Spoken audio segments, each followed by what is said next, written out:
So I went to a fact check website because I wanted to keep this show legit. I want to make sure I cross all my T's and dot my I's and make sure that I really got some cred here, okay? I really sound like I know what I'm talking about. So I'm going to go straight to the source, the fact checkers, for my information and ask them what I should believe. Okay? So here's you might have seen this meme about Tanzania, Ivory Coast. Oh, well, it's called Swaziland, is what it used to be called, which is a funny name. Aswatini. Guess they changed their name.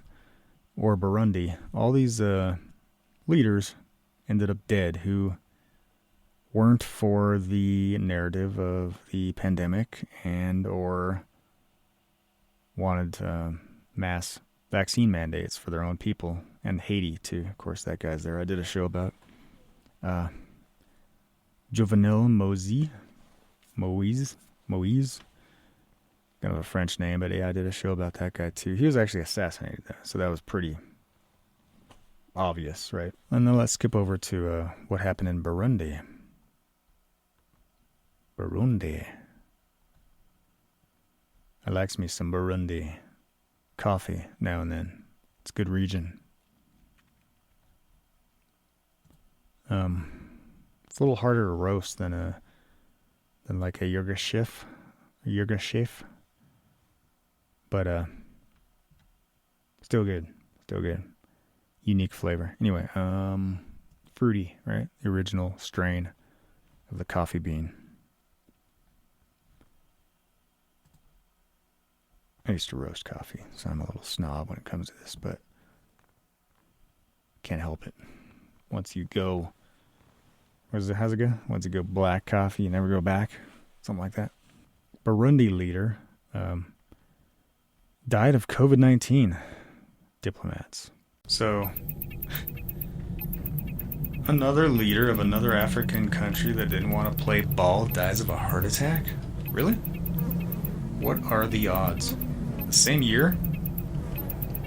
Wow, June. 11th of June. And he's even younger, 55 years old. Man, gotta watch my blood pressure. I might have one myself here. So, let's read the article. According to a government statement, the Burundian strongman, you always gotta he's a strongman, bad guy, bully, attended a game of volleyball on Saturday but fell ill that night and was taken to the hospital. That's fast. It was reported that the president exhibited all the coronavirus signs and was struggling to breathe when he was rushed to a level 3 hospital in Karuzi in eastern Burundi. Although he appeared to recover on Sunday and spoke to those around him, his conditions suddenly deteriorated on Monday morning. Government officials then frantically tried to get him to Nairobi or Dar es Salaam in Tanzania, where the other guy was, remember? But could not make a decision quickly. I don't know what that means. When I read that, I was like, what are you guys doing? I mean, are you protecting the president? It sounds like stalling to me. So this is their excuse. This is their logic. Quote, this is from a senior diplomat in Nairobi. There was a lot of confusion, with two sides failing to agree on whether to transfer, and his name is a little strange. It's Nkurunziza, something like that, to Nairobi or where his wife was being treated, or to Dar. In the process, the president passed on. What? Like, how long was this process? How long did it take that these guys weren't in agreement on where to take the guy? I mean, that sounds shady right there, but talk about a political hit. Apart from his wife, his other close family members have been infected by the disease. So isn't that interesting? His wife is close as family members, and he gets infected with whatever kind of strain. Is this a new variant that they haven't quite released on the rest of us. You know, they have a little special. That's kind of what my theory has been, like on and off now. These little theories pop in my head. But what if they have like a little special vial somewhere, right? Or a couple different varieties. And they're like, again, you know, the Pandora's box of global tyranny. You know, you don't like this guy. Well, oh, guess what? You know, another world leader died of COVID. Comorbidities / COVID. Yeah, it's just a little all too convenient, you know? Especially when it's this pattern that's emerging of presidents and leaders in Africa, in African countries that don't want to play ball with your little globalist agenda.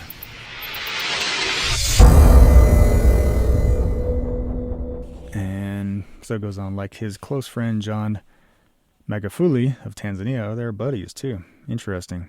Had refused to impose restrictions in the small and the poor African country, allowing sporting events and mass political rallies to go ahead.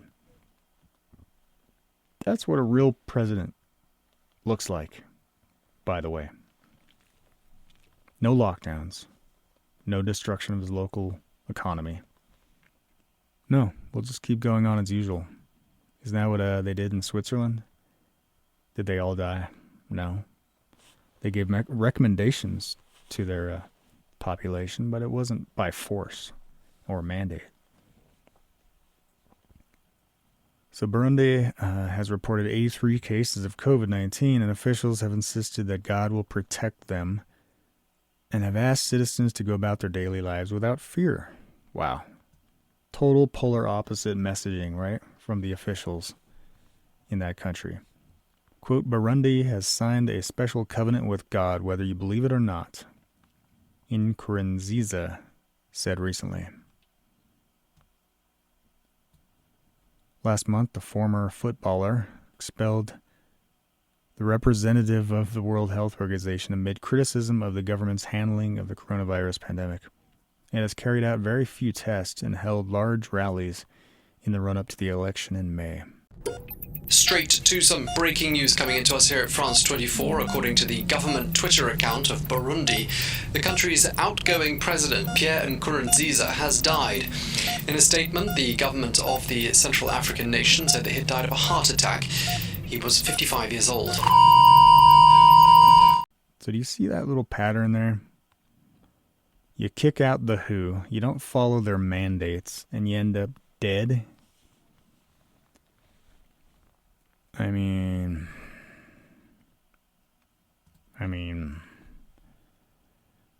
oh, and then what happens once they replace the bad guy who doesn't want to play ball? One of these little globalist goons steps in and, like a good bootlicker, follows orders and does a complete 180 and takes their country, gets their country on the right page, right, with the rest of us. So after the death of the previous president of Burundi, this article from July 1st, 2020. Man, that was fast. This time it was fast. Because he died at 55 in June 9th. And pull out my calendar. Wow. Yeah, that was a quick regime change, wasn't it? June 9th to July 1st. Less than a month. Less than a month after his death. This article, Burundi changes tack as president declares COVID-19 biggest enemy. What did Trump call it? The plague. That's what he said. Burundi's new president, Evariste Ndayishimiye. I have no idea how to pronounce that name, man. Can they just have like 3-4 syllables, maybe? I'm just going to call him Everest, okay? Burundi's new president, Everest. How about Earl? Hey, Earl. Burundi's new president, Everest, has declared the coronavirus the country's biggest enemy in a major about turn for a nation which has largely ignored the dangers of the virus. So weird how that happens. Former President Pierre Nkurunziza, who died suddenly last month, and even Everest himself had until now downplayed the gravity of the pandemic, saying God had spared Burundi from its ravages. Man, he sure changed his tune, didn't he? Don't want to have one of those heart attacks. And Everest was speaking late Tuesday after the swearing in of his new government in Parliament. So Everest was speaking late Tuesday after the swearing in of his new government in Parliament. Again, it's right on the swearing in day. You better change your tune, bud. Quick. Don't make me. I mean, this is how the globalist crime cartel, above the law, mob bosses operate. Now, they'll play nice to an extent, but don't test them, okay? Don't push it. Don't push your luck. You better follow orders. And so, quote, from tomorrow, Wednesday, I declare that COVID pandemic is the biggest enemy of Burundians because it is clear it is becoming their biggest concern, he said. Your biggest concern, probably, bud. If you want to, don't want to lose your head. We firmly commit ourselves to fight this pandemic.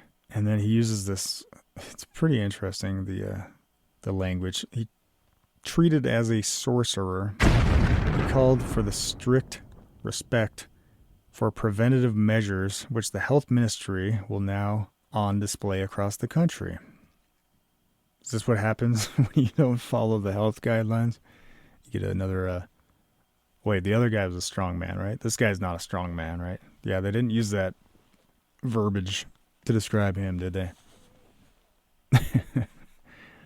This guy's not a strong man. Nope.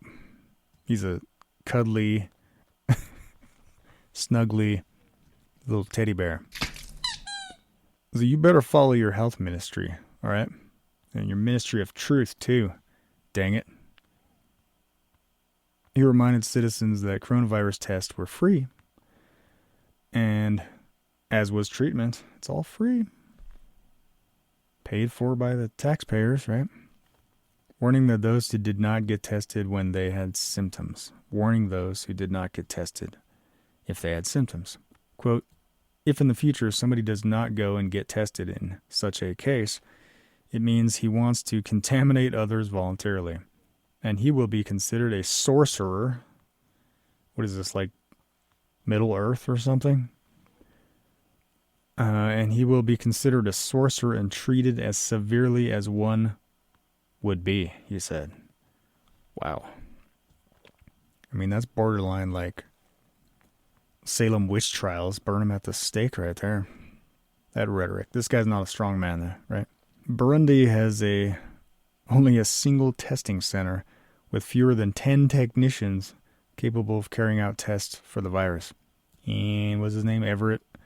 Proposed testing centers would be installed and testing campaigns launched across the country. Yep, just like the other countries do. All the other ball players. An enemy must be hunted wherever he hides, and even when his presence is suspected.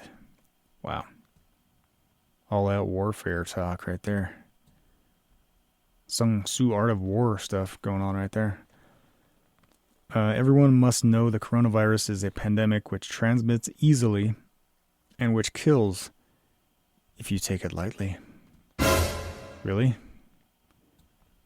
A high-ranking health official officially told AFP on condition of anonymity that the turnaround comes after the World Bank donated $5 million last month to help Burundi fight the virus. Jeez. Is that all it takes? $5 million? And as some of you might know, the World Bank is basically the WHO. One and the same. It's all global government, okay? And you don't mess with the World Bank. And that's how they control health measures, purse strings, and you'll see that shortly. Give you a second. Give me a second. In May, Burundi, which has increasingly isolated itself in recent years, expelled a team of World Health Organization experts who were supporting the country's response to the pandemic. Yeah, you can't do that. Right? Was it Saddam tossed out the UN inspectors? Yeah, you can't do that if you want to survive.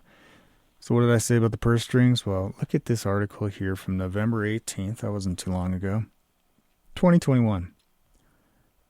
And this is what you get for being a good boy. This is what you get for being a loyal puppet of the New World Order. President Biden terminates Burundi sanctions program. In light of positive developments in Burundi's circumstances and political atmosphere, what could that be? The other guy who was politically assassinated was replaced by the guy that's like shining the boots of the...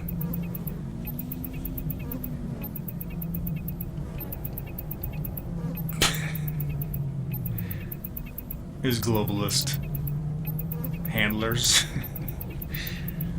Yeah, I think that's pretty much how things work in this new system of control. President Biden issued an executive order that terminates EO 13712, quote, blocking property of certain persons contributing to the situation in Burundi, which authorized sanctions on Burundi in 2015. So now we know that's what you get. That's the kind of treatment you get for being a good puppet, okay? Why can't everybody just get on the same page and be a good globalist puppet? I mean, it's easy, right? You don't end up dead and you make some money on the side, you know? You get the good life. And so the other guy, the Jovenel Moise of Haiti was just blatantly assassinated. I mean, that's undisputed. The motives are disputed, but for some strange reason, there's like a white-sounding guy who's part of the DEA who was shouting over the loudspeakers to stand down, and this is the DEA raid and all that. DEA operations, everybody back up, stand down.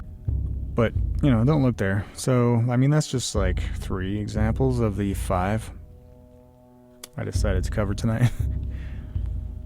But that's insane to make those kind of connections. Yeah. I mean, does anybody believe in the statistical improbability that these 2 separate, and I'm just, again, listing 2 of the meme that includes 5 different leaders from separate countries in Africa.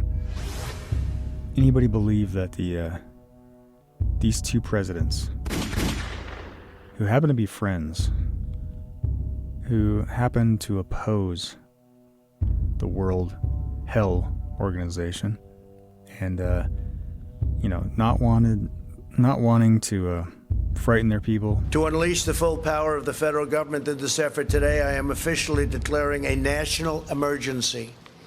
Not wanting to shut down their countries, not wanting lockdowns, not wanting to scare their public with potentially false positives from PCR testing. Today we're announcing a new partnership with private sector to vastly increase and accelerate our capacity to test for the coronavirus. We want to make sure that those who need a test can get a test very safely, quickly, and conveniently. Using federal emergency authorities, the FDA approved a new test for the virus. We did this within hours after receiving the application from Roche, a process that would normally take weeks. We therefore expect up to 500,000 additional tests will be available early next week. I want to thank Roche, great company, for their incredible work. I'd also like to thank Thermo Fisher. The FDA's goal is to hopefully authorize the application within 24 hours. It'll go very quickly. It's going very quickly. which will bring additionally 1.4 million tests on board next week. Eventually.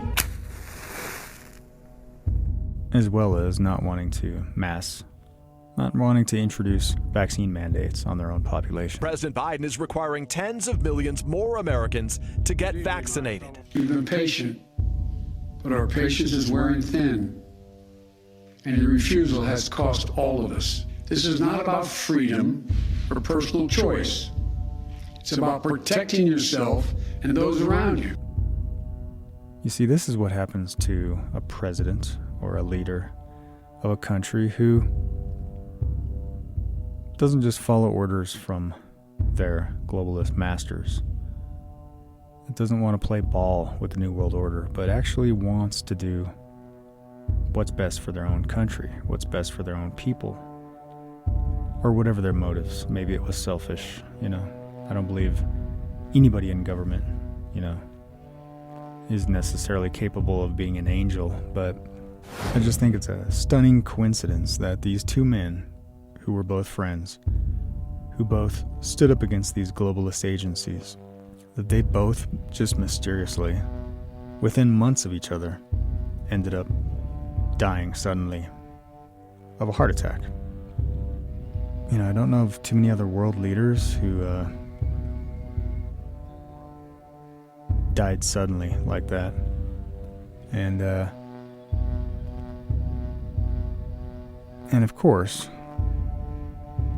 once the problem was quickly removed and out of the way, they were replaced, right, with loyal subjects. Obedient, little puppet rulers who would follow orders and flip everything on its head, in an about face, complete 180, and put their countries back on track to fully embrace this global push.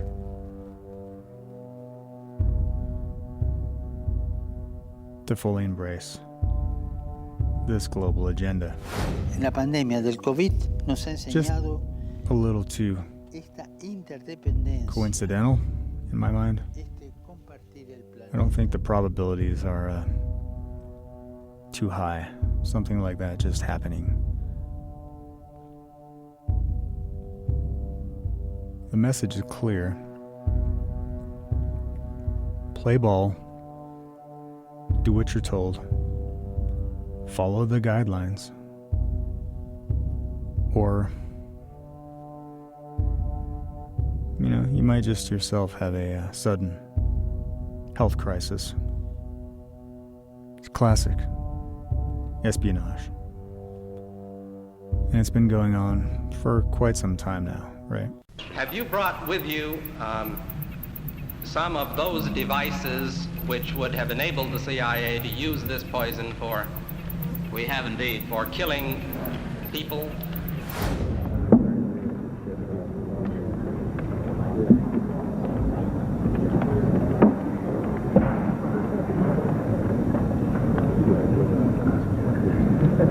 Don't point it at me. I wonder if Can you roll that over? Roll it over.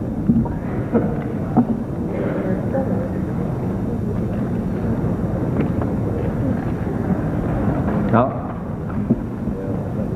does this pistol fire the dart? Yes, it does, Mr. Chairman. The round thing at the top is obviously the sight. The rest of it is what is practically a normal 45, although it's special. However, it works by electricity. There's a battery in the handle, and it fires a small dart. So that when it fires silently? Almost silently, yes. Very little. What range does it have? 100 meters. 100 meters, I believe, about 100 yards, 100 meters. About 100 meters range. Right. And the dart itself, when it strikes the target,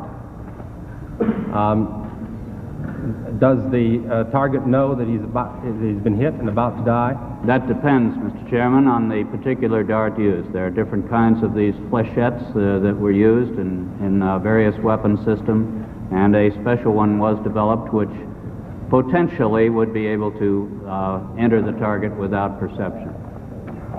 Without perception? Right. And did you find such darts in the library? We did. In the laboratory? We did.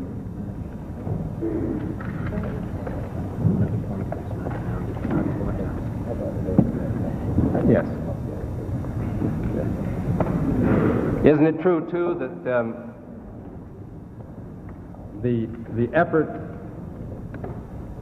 not only involved designing a gun that could strike a human target without knowledge of the person who'd been struck, but also the toxin itself would not appear in the autopsy? Well, there was an attempt. Or the dart? Yes, so that there was no way of perceiving that the target was hit. You heard of the stories of Russian agents that were poisoned with radioactive substances. Yeah, I think it's just a little too convenient for the deep state, for the black ops, covert ops, black government agencies to put out a hit on a political opponent and, do it all under the cover of COVID. Yeah, interesting, isn't it?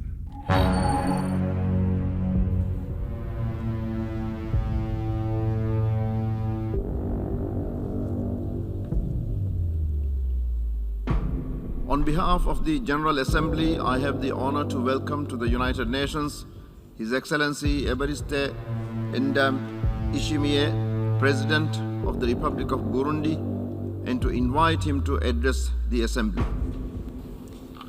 Loué soit Dieu le Tout-Puissant. Praise be to Almighty God, He who has allowed us to come together in this magnificent city of New York in order to participate in this meeting of our organization. President of the 76th session of the General Assembly, Your Excellency, Majesties, Excellencies, Heads of State and Government, Burundi assures you, Mr. President, of its full, unwavering cooperation and wishes you every success and great fortune as you discharge your mandate, both professionally and personally. Consequently, it is the time to recall that the UN has played a major role in Burundi's history because since the end of the First World War, from the end of the First World War, Burundi was managed under the aegis of the League of Nations and then the United Nations. Consequently, this regular session of the General Assembly arrives for me at an opportune moment for my country, Burundi, because it provides us with a pleasant opportunity to share with this illustrious assembly the significant progress made by Burundi on the national, regional and international stage. As things stand, the restoration of peace, security, stability and social cohesion is a reality in Burundi. The only enemy which remains a threat to citizens, in addition to the COVID-19 pandemic, which is an enemy common to us all, is poverty. Allow me first to turn to good governance and social justice. To achieve these goals, the fight against corruption, misappropriation and the fight against impunity are among the priorities of a government known to be responsible and hard-working. As regards the fight against impunity and the prevention of social conflicts, Burundi has honed local justice mechanisms in order to allow all Burundi's people to have quick and equal access to equitable justice. As regards the COVID-19 pandemic, since the arrival of the first cases of the pandemic, Burundi has taken preventative and response measures And all of our strategies have made it possible to keep our positivity rate under 3% and to avoid high prevalence of serious COVID cases. However, the complex nature of the virus means that all the nations of the world must engage in more research and show greater displays of genius to find a solidarity-based, collective and sustainable solution, even lasting solution to this pandemic, which is sowing chaos throughout humankind. Our other priority is education. Education for all is a principle enshrined in the United Nations agenda, and my country finds education for all to be a prerequisite for sustainable development and its agenda. Another area on which we must all focus if we are to achieve sustainable development, and an area to which Burundi attaches great importance, is environmental protection. In terms of diplomacy and cooperation, Burundi has committed to normalizing and promoting friendly relations and the relationship of cooperation with its bilateral and multilateral partners. It has committed to reclaiming its rightful place in the family of nations. On this matter, my country once again commends the historic decision of the United Nations Security Council and of the African Union Peace and Security Council to withdraw Burundi from their political agendas, by way of recognizing that the country has returned to peace, security, and lasting stability. Moreover, Burundi welcomes progress already made in the process of normalizing its friendly relations and its relationship of cooperation with the European Union and its member states. Where the continent is concerned, our country is delighted to have ratified the agreement creating the African Continental Free Trade Area. The ultimate goal of this area is to integrate all 55 states of the African Union within one free trade bloc.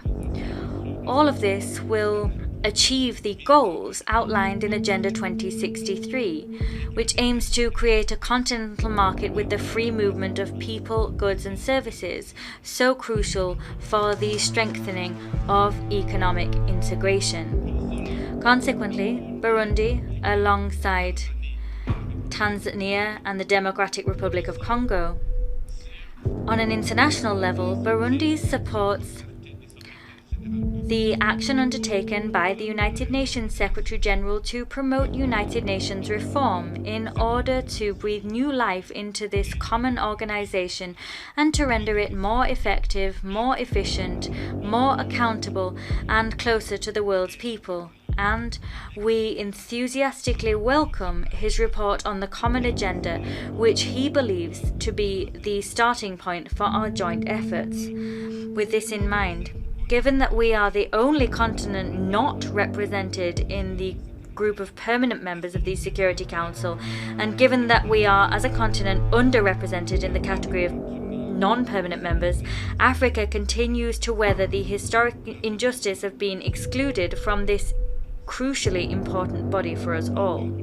To conclude, Mr. President, the state of Burundi reiterates its staunch commitment to the principles and values enshrined in the United Nations Charter. I thank you for your kind attention. May God bless you all. Many thanks indeed.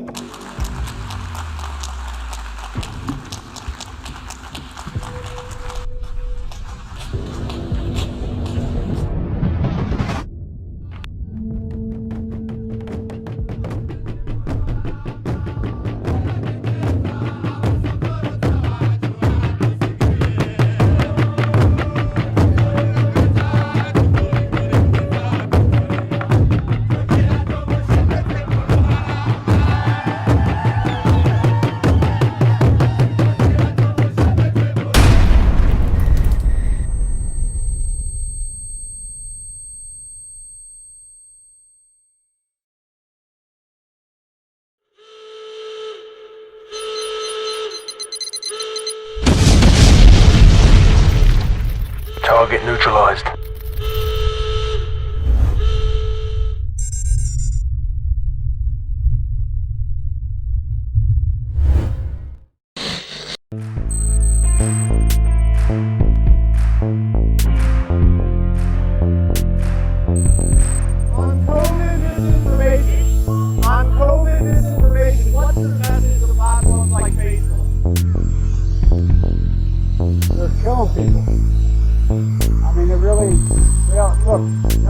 epidemic we have is among the unvaccinated. And they're killing people.